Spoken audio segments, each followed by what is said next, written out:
अगर आप अपना हक अधिकार के लिए इकट्ठा होंगे, संगठित होंगे, संगठन बनाएंगे, अगर आप आम छात्रों के बीच में जाएंगे, आम लोगों के बीच में जाके समाज बदलने का, एकता का, समानता का लड़ाई लड़ेंगे, तब आपको डिक्लेयर कर दिया जाएगा कि आपका पाकिस्तान से नाता रिश्ता है, आपका यहाँ से नाता रिश्ता, आपका वहां से नाता रिश्ता है।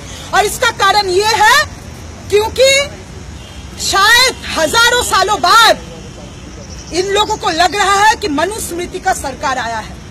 इसका कारण ये है क्योंकि देशद्रोही लोग जो इस देश के खिलाफ है, जो लोग अंग्रेजों से माफी मांगे थे, जिन्होंने कहा था कि आजादी का लड़ाई बहुत बुरा है, ये हम ना करेंगे, हमारे हुक्म हम ये ना करेंगे, देश की आजादी का लड़ाई हम ना लड़ेंगे, और जो लड़ रहे हैं वो बुरे हैं, वो लोग आज, वो देशद्रोही लोग आज मुख्यमंत्री और प्रधानमंत्री बन के बैठे हैं।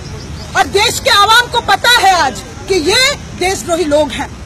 साथियों, लखनऊ यूनिवर्सिटी में जो हुआ, लखनऊ यूनिवर्सिटी में एक कार्यक्रम, वहां के एक सो कॉल्ड कर्मचारी संस्था, और उनका उसका नाम पूछा, कर्मचारी एवं क्रीड़ा संस्थान, वो हिंदवी स्वराज दिवस पालन करने के लिए एक प्रोग्राम को ऑर्गेनाइज किए थे।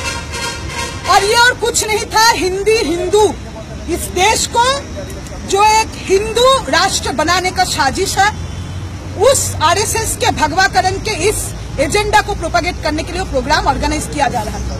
लखनऊ यूनिवर्सिटी के फाइनेंस ऑफिसर ने चिट्ठी लिखा था वहां के वाइस चांसलर को कि लखनऊ यूनिवर्सिटी के फंड से ये प्रोग्राम ऑर्गेनाइज नहीं हो सकता, क्योंकि लखनऊ यूनिवर्सिटी का फंड पढ़ाई लिखाई के लिए, एकेडमिक इंफ्रास्ट्रक्चर के लिए। वहां के फाइनेंस ऑफिसर ने ये चिट्ठी लिखा था। उसके बावजूद वो प्रोग्राम 7 जून को ऑर्गेनाइज हुआ। योगी आदित्यनाथ आए, और जब योगी आदित्यनाथ आए तब वहां के हमारे बहादुर साथी, वहां के वो साथी जो इस जिम्मेदारी को समझते हैं कि अगर हम यूनिवर्सिटी में पढ़ते हैं तो इस देश के लिए, इस देश के आवाम के लिए, उत्तर प्रदेश के दलितों के लिए, किसानों के लिए हमारा जिम्मेदारी बनता है, और वो जिम्मेदारी हम निभाएंगे, चाहे उसके लिए जो रिस्क लेना पड़े। और उन्होंने ये सवाल उठाया, उन्होंने बोला सहारनपुर के दलितों को न्याय दो, उन्होंने बोला कि साथी चंद्रशेखर को रिहा करो। अब कोई बता दे सहारनपुर के दलितों को न्याय दो, ये बात सुन के योगी जी चिढ़ते क्यों हैं? वोट मांगने आप नहीं गए थे उन दलित गांव में?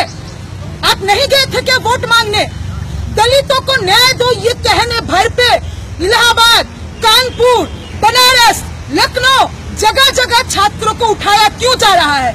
योगी जी, अगर आपका भी 56 इंच का दावा है तो 56 इंच का छाती ठोक के कह दो कि दलित विरोधी हो तुम। 56 इंच का छाती ठोक के कह दो कि संविधान को नहीं मानते हो। इतना डर किस बात का है? काम जो करते हुए मुंह पे लाओ, और तब हम देखते हैं कि कहां से टिकता है तुम्हारा सरकार। अब कोई भी चैनल खोल के देख लीजिए, साथी चंद्रशेखर को गिरफ्तार किया गया। जगह जगह मीडिया में ये चलाया जा रहा है कि सहारनपुर के अपराधी, सहारनपुर में शब्बीरपुर गांव में जो घर जलाए गए वो घटना नहीं है। भीम आर्मी हो जाने भर पे दलित अपने आप को ऑर्गेनाइज किए, जाति उन्मूलन के एजेंडा पे, ये मनुवादी, ये व्यवस्था के खिलाफ अपने आप को संगठित किए। दलित संगठित कैसे हो जाएगा? उसका काम तो सिर्फ है, योगी जी जब जाएंगे, मोदी जी जब जाएंगे, अपने आप को हिंदू मान के वोट कर दे। वो संगठित कैसे हो सकता है? वो अपना बात खुद कैसे कह सकता है? और ये अगर दलित कह दिया तो उसको कहा जा रहा है कि वो अपराधी है। साथियों, आज हम लोग अपने लखनऊ के साथियों का झंडा बुलंद करने, आज हम लोग साथी चंद्रशेखर के आजादी का, साथी चंद्रशेखर को रिहा करने का मांग करके यहाँ पे आए हैं, और योगी जी को ये संदेशा देने आए हैं कि आपने सोचा था पत्ता नहीं हिलेगा, इधर तूफान आएगा, और इस तूफान में तुम्हारा सत्ता नहीं टिकेगा।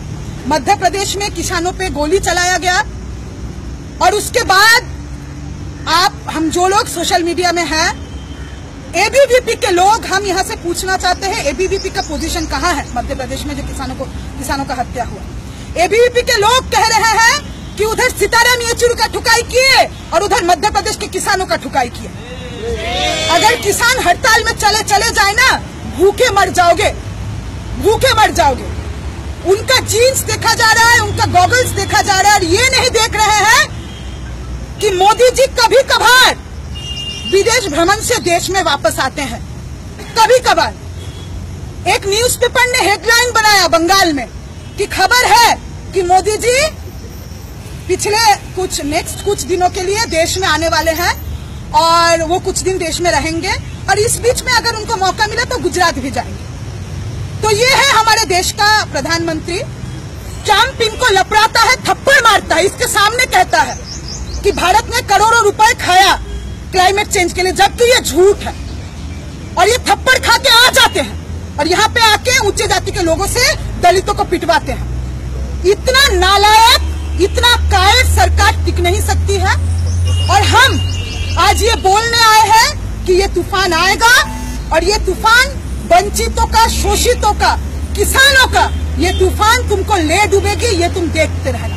साथियों, जब तक लखनऊ के साथियों का रिहा नहीं होता है, जब तक चंद्रशेखर आजाद को रिहा नहीं किया जाता है, ये कैंपेन